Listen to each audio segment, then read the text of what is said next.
প্রিয় পাঠকেরা, তোমরা দেখছো স্বপ্ন পূরণ এডুকেশন চ্যানেল। আমরা প্রতিদিনের মতন আজকেও নিয়ে চলে এসেছি কিছু গুরুত্বপূর্ণ প্রশ্ন ও উত্তরের ভিডিও নিয়ে বাংলায় গুরুত্বপূর্ণ প্রশ্নোত্তরের ভিডিওগুলো প্রতিদিন পাওয়ার জন্য আমাদের চ্যানেলটি লাইক, কমেন্ট, শেয়ার এবং সাবস্ক্রাইব করে দিও।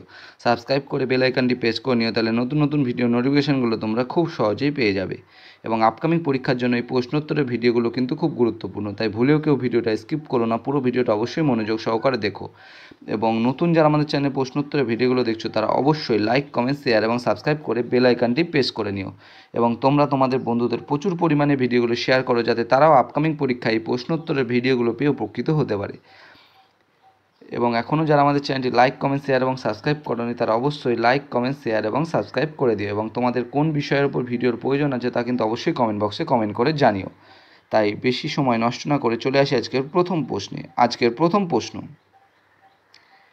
1 নম্বর প্রশ্ন, ভারতের 10 টাকার নোটে কে সই করেন? তোমাদের সামনে 4টে অপশান রয়েছে। 4টে অপশানের মধ্যে সঠিক উত্তরটি হয়ে যাবে অপশান বি। সঠিক উত্তরটি হয়ে যাবে অপশান বি, রিজার্ভ ব্যাংকের গভর্নর। ভারতের 10 টাকার নোটে সই করেন রিজার্ভ ব্যাংকের গভর্নর। বর্তমানে রিজার্ভ ব্যাংকের গভর্নর আছেন সঞ্জয় মালহোত্রা। তিনি 11ই ডিসেম্বর 2024 থেকে এই পদে আছেন। এবং তিনি ভারতীয় রিজার্ভ ব্যাংকের কিন্তু 26তম হচ্ছে গভর্নর। পরবর্তী প্রশ্ন, 2 নম্বর প্রশ্ন, হিমোগ্লোবিনে কোন ধাতুর অস্তিত্ব বর্তমান? তোমাদের সামনে 4টে অপশান রয়েছে। 4টে অপশানের মধ্যে সঠিক উত্তরটি হয়ে যাবে অপশান সি, লোহা। হিমোগ্লোবিনে লোহা ধাতুর অস্তিত্ব বর্তমান। তোমরা কিন্তু প্রশ্নগুলো দেখা মাত্রই কমেন্ট বক্সে উত্তর করার চেষ্টা করবে। হিমোগ্লোবিনে লোহার সংকেত হচ্ছে Fe নামক ধাতুর অস্তিত্ব বর্তমান। হিমোগ্লোবিন হলো একটি প্রোটিন যা লোহিত রক্তকণিকার মধ্যে থাকে এবং অক্সিজেন পরিবহনে গুরুত্বপূর্ণ ভূমিকা পালন করে। লোহার পরমাণু হিমোগ্লোবিনের হিম অংশের কেন্দ্রে থাকে এবং অক্সিজেন অণুর সাথে আবদ্ধ থাকে। পরবর্তী প্রশ্ন, 3 নম্বর প্রশ্ন, আর্য সমাজ প্রতিষ্ঠা করেন কে? তোমাদের সামনে 4টে অপশান রয়েছে। এই 4টে অপশানের মধ্যে সঠিক উত্তরটি হয়ে যাবে অপশান ডি, স্বামী দয়ানন্দ সরস্বতী। আর্য সমাজ প্রতিষ্ঠা করেন স্বামী দয়ানন্দ সরস্বতী। স্বামী দয়ানন্দ সরস্বতী 1875 সালে 10ই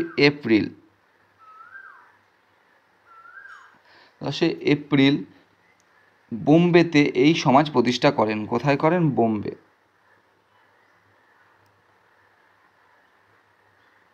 বোম্বেতে এই সমাজ প্রতিষ্ঠা করেন। পরবর্তী প্রশ্ন, 4 নম্বর প্রশ্ন, বুদ্ধের বাণী কোন ভাষায় লিখিত হয়েছিল? তোমাদের সামনে 4টে অপশান রয়েছে। 4টে অপশানের মধ্যে সঠিক উত্তরটি হয়ে যাবে অপশান এ, পালি ভাষায়। বুদ্ধের বাণী পালি ভাষায় লিখিত হয়েছিল। বুদ্ধের বাণী পালি ভাষায় লিখিত হয়েছিল। পালি ছিল সাধারণ মানুষের ভাষা যা বুদ্ধ তার শিক্ষা প্রচারের জন্য ব্যবহার করতেন।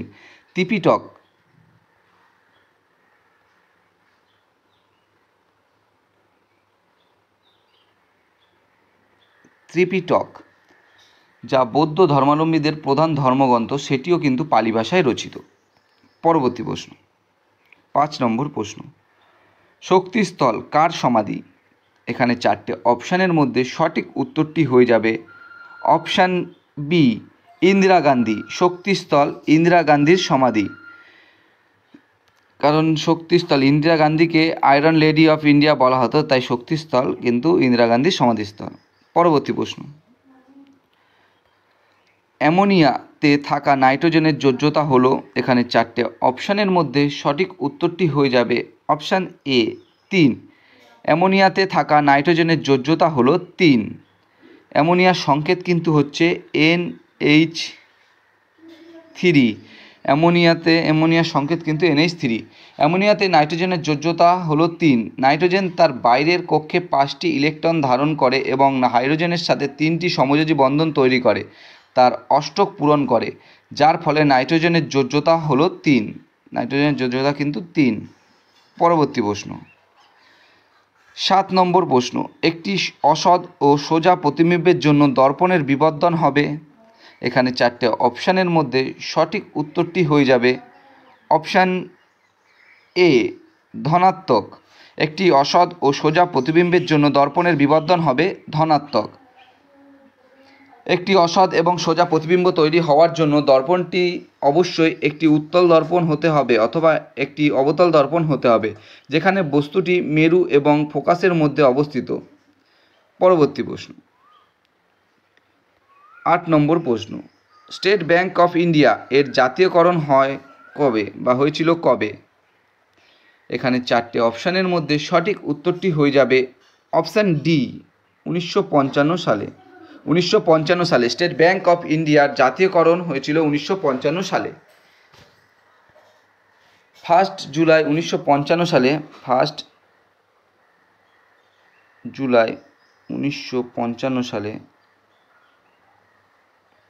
1955 সালে দেশের প্রধান বাণিজ্যিক ব্যাংকগুলি কিন্তু 1 জুলাই 1955 সালে স্টেট ব্যাংকের জাতীয়করণ হয়েছিল এবং ইম্পেরিয়াল ব্যাংকে স্টেট ব্যাংক অফ ইন্ডিয়া তৈরি করা হয়। এটা ইম্পেরিয়াল ব্যাংককে স্টেট ব্যাংক অফ ইন্ডিয়ায় তৈরি করা হয়। 1959 সালে এবং 1959 সালে স্টেট ব্যাংক অফ ইন্ডিয়া অ্যাক্টে পাসের মাধ্যমে 8টি প্রাক্তন রাষ্ট্র সম্পর্কিত ব্যাংকগুলির সহযোগী হয়ে ওঠে। এটা কিন্তু 1959 সালে। পরবর্তী প্রশ্ন 9 নম্বর প্রশ্ন, ভারতের সবচেয়ে শিক্ষিত রাজ্য কোনটি? এখানে 4টে অপশানের মধ্যে সঠিক উত্তরটি হয়ে যাবে অপশান বি কেরালা। ভারতের সবচেয়ে শিক্ষিত রাজ্য হলো কেরালা। কেরালায় সাক্ষরতার হার হচ্ছে 93.91%, যা ভারতের মধ্যে সর্বোচ্চ। 2011 সালের আদমশুমারি অনুসারে কেরালা ভারতের সবচেয়ে শিক্ষিত রাজ্য হিসাবে স্থান পায়। পরবর্তী প্রশ্ন 10 নম্বর প্রশ্ন, ভারতের কোন রাজ্যে অমরনাথ তীর্থস্থান অবস্থিত? ভারতের কোন রাজ্যে অমরনাথ তীর্থস্থান অবস্থিত? এখানে 4টে অপশানের মধ্যে সঠিক উত্তরটি হয়ে যাবে অপশান এ জম্মু ও কাশ্মীর। ভারতের জম্মু ও কাশ্মীর রাজ্যে অমরনাথ তীর্থস্থান অবস্থিত। জম্মু ও কাশ্মীর অমরনাথ গুহাটি সমুদ্রপৃষ্ঠ থেকে প্রায়, অমরনাথ তীর্থস্থানটি কিন্তু মহাদেব শিবের তীর্থযাত্রার জন্য ওখানে সবাই যায় এবং এটি সমুদ্রপৃষ্ঠ থেকে প্রায় 3888 মিটার ওপরে বা 12,756 ফুট উচ্চতায় অবস্থিত। এটি অনন্তনাগ জেলার পাহেলগাম তহসিলে অবস্থিত। পরবর্তী প্রশ্ন 11 নম্বর প্রশ্ন, কার্গিল শহর কোথায় অবস্থিত? এখানে 4টে অপশানের মধ্যে সঠিক উত্তরটি হয়ে যাবে অপশান এ কার্গিল শহরটি লাদাখে অবস্থিত। কার্গিল শহরটি লাদাখ অঞ্চলের পশ্চিমে শ্রীনগর থেকে প্রায় 204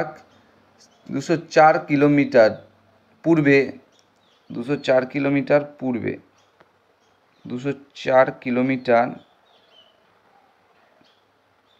ইস্ট এবং 234 কিলোমিটার ওয়েস্টে অবস্থিত এবং 234 কিলোমিটার পশ্চিমে অবস্থিত। এটি কাশ্মীর, লাদাখ এবং বাল্টিস্তানের মধ্যে গুরুত্বপূর্ণ সংযোগস্থলে অবস্থিত। পরবর্তী প্রশ্ন 12 নম্বর প্রশ্ন, বলের দ্বারা কৃতকার্য ধনাত্মক হয় কখন? এখানে 4টে অপশানের মধ্যে সঠিক উত্তরটি হয়ে যাবে অপশান এ সরণ প্রযুক্ত বলের দিকে ঘটে। বলের দ্বারা কৃতকার্য ধনাত্মক হয় যখন সরণ প্রযুক্ত বলের দিকে ঘটে। বলের দ্বারা কৃতকার্য ধনাত্মক হয় যখন বল এবং সরণের দিক একই দিকে থাকে। পরবর্তী প্রশ্ন ১৩ নম্বর প্রশ্ন, কোন নদীকে চীনের দুঃখ বলা হয়? এখানে 4টে অপশানের মধ্যে সঠিক উত্তরটি হয়ে যাবে হুয়াংহো। হুয়াংহো নদীকে চীনের দুঃখ বলা হয় এবং একে কিন্তু হলুদ নদীও বলা হয়। হলুদ নদীও কিন্তু বলা হয় হুয়াংহোকে। পরবর্তী প্রশ্ন 14 নম্বর প্রশ্ন, কোন শ্রেণীর প্রাণীদের শ্বাস প্রশ্বাসের মাধ্যম হলো ফুসফুস? এখানে 4টে অপশানের মধ্যে সঠিক উত্তরটি হয়ে যাবে অপশান ডি উভয়চর। উভয়চর শ্রেণীর প্রাণীদের শ্বাস প্রশ্বাসের মাধ্যম হলো ফুসফুস। পরবর্তী প্রশ্ন 15 নম্বর প্রশ্ন এবং আজকের শেষ প্রশ্ন, মুক্ত অবস্থায় পৃথিবীতে পাওয়া যায়? এখানে 4টে অপশানের মধ্যে সঠিক উত্তরটি হয়ে যাবে অপশান সি সোনা। মুক্ত অবস্থায় পৃথিবীতে পাওয়া যায় সোনা। সোনা একটি কম প্রতিক্রিয়াশীল ধাতু, তাই এটি অন্যান্য উপাদানের সাথে সহজে বিক্রিয়া করে যৌগ তৈরি করে না এবং মুক্ত অবস্থায় পাওয়া যায়, তাই মুক্ত অবস্থায় পৃথিবীতে পাওয়া যায় সোনা। বন্ধুরা, তোমাদের জন্য আজকে কটাই প্রশ্ন উত্তর ছিল। তোমাদের প্রশ্ন উত্তরগুলো পেয়ে যদি উপকৃত হয়ে থাকো অবশ্যই আমাদের চ্যানেলটি লাইক, কমেন্ট, শেয়ার এবং সাবস্ক্রাইব করে দিও। সাবস্ক্রাইব করে বেল আইকনটি প্রেস করে নিও, তাহলে নতুন নতুন ভিডিও নোটিফিকেশনগুলো তোমরা খুব সহজেই পেয়ে যাবে। এবং নতুন যারা আমাদের চ্যানেল প্রশ্ন উত্তরের ভিডিওগুলো দেখছো তারা অবশ্যই লাইক, কমেন্ট, শেয়ার এবং সাবস্ক্রাইব করে বেল আইকনটি প্রেস করে নিও। এবং তোমরা তোমাদের বন্ধুদের প্রচুর পরিমাণে ভিডিওগুলো শেয়ার করো, যাতে তারাও আপকামিং পরীক্ষায় প্রশ্ন উত্তরের ভিডিওগুলো পেয়ে উপকৃত হতে পারে। আমাদের ডিসক্রিপশন বক্সে ফেসবুক গ্রুপ, টেলিগ্রাম গ্রুপ এবং হোয়াটসঅ্যাপ গ্রুপের লিঙ্ক আছে, সেখানে গিয়ে সবাই অবশ্যই জয়েন করে নিও। এবং এখনও পর্যন্ত যারা আমাদের চ্যানেলটি লাইক, কমেন্ট, শেয়ার এবং সাবস্ক্রাইব করোনি তারা কিন্তু অবশ্যই লাইক, কমেন্ট, শেয়ার এবং সাবস্ক্রাইব করে দাও। তোমরা লাইক, কমেন্ট, শেয়ার এবং সাবস্ক্রাইব করলে আমরা আগ্রহ পাবো এবং নতুন নতুন ভালো ভালো ভিডিও নিয়ে আসার চেষ্টা করব। এবং তোমরা কিন্তু কমেন্ট বক্সে অবশ্যই কমেন্ট করে জানিও আমাদের সে কোন বিষয়ের উপর তোমাদের ভিডিওর প্রয়োজন আছে, আমরা কিন্তু সেই বিষয়ের উপর ভিডিও নিয়ে আসার চেষ্টা করব। এবং আমাদের চ্যানেলটি কিন্তু তোমরা অবশ্যই লাইক, কমেন্ট, শেয়ার এবং সাবস্ক্রাইব করে দিও।